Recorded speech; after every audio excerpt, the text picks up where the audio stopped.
வணக்கம் நண்பர்களே. நம்ம சேனலில் அரசு பொதுத் தேர்வு எழுதக்கூடியவர்கள், அதேபோல் டிஎன்பிஎஸ்சி டெட் எக்ஸாம் எழுதக்கூடியவர்கள், டெட்டு டிஆர்பி எக்ஸாம் எழுதக்கூடியவர்களுக்கு important question, previous question papers அது சம்மந்தமாக தகவலாம் அப்டேட் பண்ணிருக்கோம். இந்த வீடியோவில் ஆசிரியர் தகுதி தேர்வு டெட் உத்தரவு மாநில அரசு தற்காலிக நிறுத்தம்.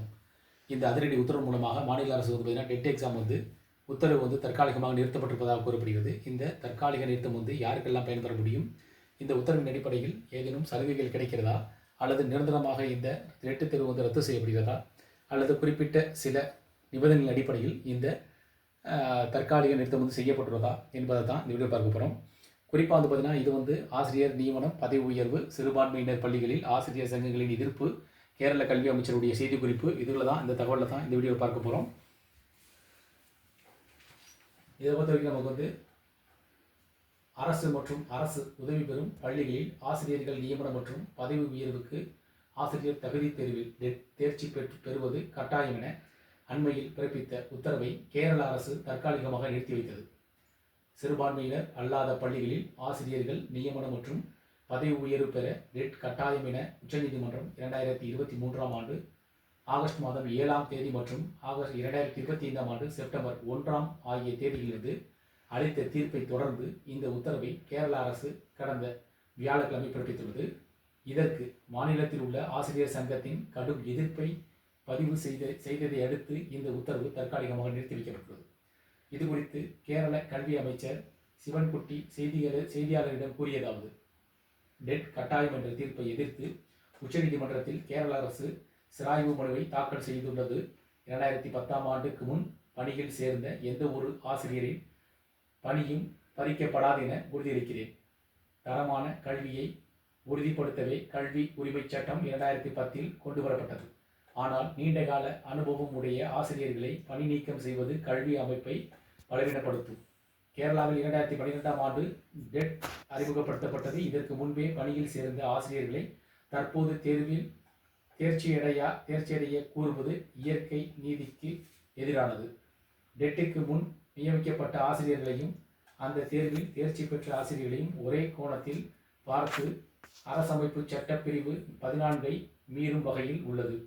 டெட் கட்டாயம் என்ற உச்சநீதிமன்ற உத்தரவு அமல்படுத்தினால் பெரும்பாலானோர் வேலை இழக்க வேண்டிய சூழல் ஏற்படும். இது சமூக மற்றும் பொருளாதார பிரச்சனைகளுக்கு வழிவகுக்கும். அடுத்த மாதம் மாநிலத்தில் டெட் நடைபெற உள்ளது. இதில் விருப்பமுள்ள ஆசிரியர்கள் மட்டும் பங்கேற்கலாம். எனவே ஆசிரியர் யாரும் பயப்பட தேவையில்லை என்றும் அவர் தெரிவித்துள்ளார். இதில் பார்த்தீங்கன்னா கேரள அரசு பார்த்தீங்கன்னா கேரள மாநில அரசு இந்த உத்தரவு பிறப்பிச்சிருக்காங்க. இந்த உத்தரவின் அடிப்படையில் குறிப்பிட்ட சில அந்த நியமனங்கள் அடிப்படையில் பார்த்தீங்கன்னா குறிப்பிட்ட வருடங்களுக்கு முன்பு பணியில் இருந்தவர்களுக்கு இந்த டெட் தேர்வில் விலக்களிக்கப்பட்டதாக கூறப்படுகிறது. நல்ல ஆசிரியர்களாலும் பயப்படுத்த தேவையில்லை அப்படின்னு சொல்லியிருக்காங்க.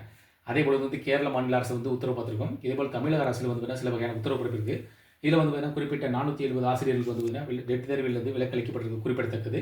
அதன் அடிப்படையில் இதேபோல் சிறுபான்மை பள்ளிகள் இருக்கக்கூடிய ஆசிரியர் பணியில் இருக்கக்கூடியவர்கள் மொத்தம் 470 ஆசிரியர்களுக்கு இந்த விலக்களிக்கப்பட்டிருக்கு. இதேபோல் பார்த்தீங்கன்னா ஒவ்வொரு மாநிலங்களிலும் டெட் தேர்வு நடைபெற்று வருகிறது. இந்த தகவல் டெட் எக்ஸாம் மாநில அரசு தரப்பினா கேரள மாநில அரசு இந்த அறிவிப்பை உத்தரவு பிறப்பிச்சிருக்காங்க. அதேமாதிரி தமிழக அரசிலும் இது சார்ந்த அறிவிப்பும் உத்தரவுகளும் அரசாணையும் பிறப்பிக்கப்பட்டிருக்கு. இதுலேயும் பார்த்தீங்கன்னா சிறுபான்மை பள்ளிகளை தவிர ஒரு குறிப்பிட்ட சில நிபந்தனை அடிப்படையில் 470 ஆசிரியர்களுக்கு டெட் தேர்வில் விலக்களிக்கப்பட்டது குறிப்பிடத்தக்கது. தமிழ்நாட்டை பொறுத்த வரைக்கும் டெட் தேர்வு எக்ஸாம் ரிசல்ட் எப்பொழுது வெளியிடப்படும் என்ற எதிர்பார்ப்பில் ஆசிரியர்கள் மற்றும் மாணவர்கள் காத்திருக்கின்றனர். இது தேர்வு முடிவுகள் எப்பொழுது வெளியிடப்படும் என்பது அரசு தரப்பில் உறுதிப்படுத்தலான தகவல்கள். இதற்கான அந்த அப்ஜெக்ஷன் கொஸ்டின் தெரிவிச்சிருக்காங்க அப்படின்னா அதில் இன்னும் cut off mark, full mark என்னென்ன அப்படின்றலாம் இன்னும் தெரிவிக்கப்படவில்லை. ஆனால் தேர்வு எழுதிய ஆசிரியர்களுக்கு மட்டும் விலக்களிக்கப்பட்டதாக கூறப்படுகிறது. அதாவது அனைத்து ஆசிரியர்களுக்கும் இல்லை, லட்சக்கணக்கான ஆசிரியர்கள் தேர்வு எழுதினாங்க. இதில் குறிப்பிட்ட 470 ஆசிரியர்களுக்கு மட்டுமே விலக்களிக்கப்பட்டுள்ளது. கேரளா மாநிலத்திலும் இந்த தற்காலிகமாக நிறுத்தி வைக்கப்பட்டதாக கூறப்படுது. ஆசிரியர் தகுதி தேர்வு டெட் உத்தரவு மாநில அரசு தற்காலிகமாக நிறுத்தி வச்சிருக்காங்க. இந்த தகவல்கள் பற்றிய உங்களுக்கு இது சார்ந்த மீண்டும் கூடுதல் ஒரு தகவல் ஏதாவது தேவைப்பட்டால் நீங்கள் கமெண்ட் பண்ணலாம். அதே போல் இதுபோல் பயனுள்ள தகவல்கள், அதாவது டெட் எக்ஸாம், அதே போல் குரூப் 1, குரூப் 2, டிஆர்பி எக்ஸாம், இது சம்பந்தமாக 10ஆம் வகுப்பு, 12ஆம் வகுப்பு, 11ஆம் வகுப்பு மாணவர்களுக்கான இம்பார்ட்டன்ட் கொஷின், ப்ரீவியஸ் கொஷின், அதே போல் அதனுடைய ஆன்சர் ஏதாவது தேவைப்படும் அப்படின்னா நீங்கள் கமெண்ட் செக்ஷனில் பதிவிடலாம். அது சார்ந்த பயனுள்ள தகவல் நான் அப்டேட் பண்ணுறோம். இந்த வீடியோ பிடிச்சிருந்தால் லைக் பண்ணுங்கள். மீண்டும் இதேபோல் ஒரு பயனுள்ள தகவலில் சந்திக்கலாம். நன்றி.